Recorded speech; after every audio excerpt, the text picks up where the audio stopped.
presentation on cable structures. So the humble beginnings are when man starts first building tents. They aren't necessarily pure cable structures, but they are tensile structures, and tension structures are became for depression structures like we see in pyramids. Some of the groups that were developing tents were the Bedouins, the Berbers, Moors of Iberia, Kurds, and our very own Native Americans.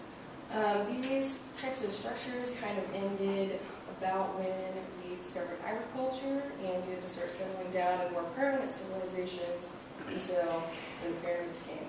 But we start seeing tension structures again in China about the 8th century when people started building bridges to pass over mountains and things of that nature. And we also see them in Europe for drawbridges.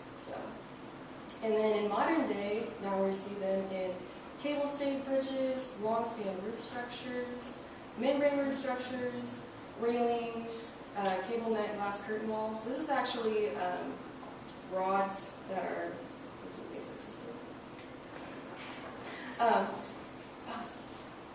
I know where that is.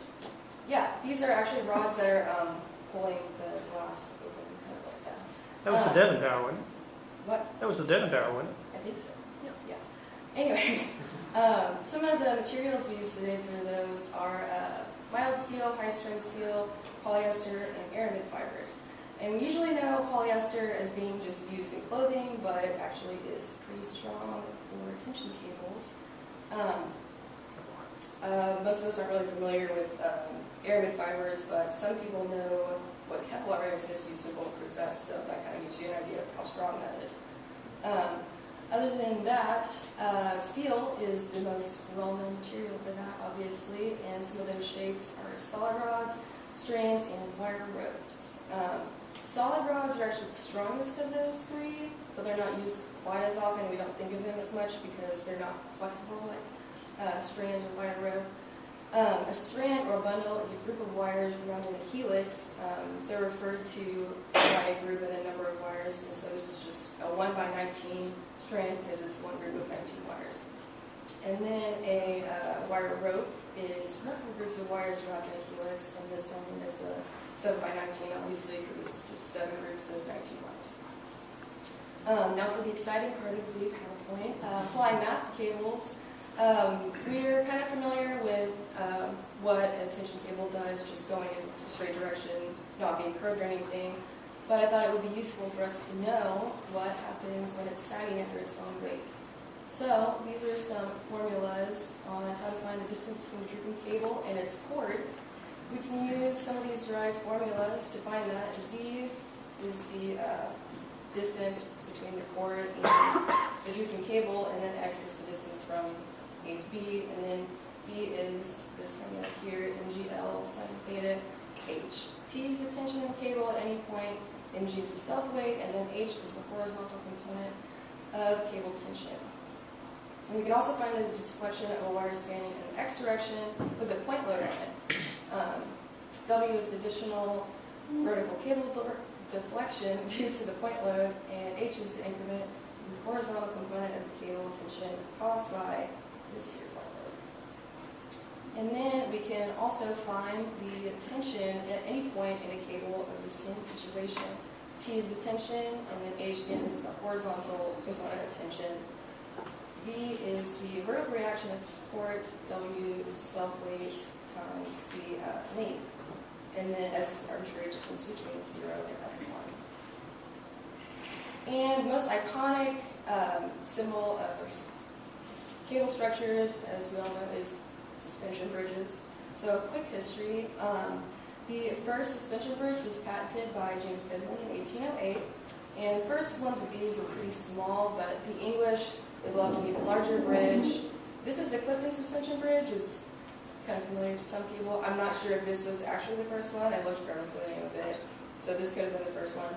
But the French actually were the first people to develop wire rope and strands. But although the French were the first people to discover this, the Brooklyn Bridge was actually the first bridge to be built with wire rope, so in your face, France. How does one build a massive suspension bridge? I thought it might be useful to know how suspension bridges go up because we don't really study bridges very often, and knowing how they're built kind of helps us know how they work, how the forces work. So I can break that down into 3 phases: towers and anchors, support cables, decking and finishing touches. So they start with the concrete piers that go in the water, just speaking about a general suspension bridge. What they will do is they will lower what's called a caisson into the ocean or body of water, and they will lower it to the seafloor, and then they will remove the water, blow workers into this empty cup basically, and they will excavate the hole for the foundation in the ocean floor, which I thought was pretty intense. And then when the workers are removed, they will fill the inside with concrete for that foundation.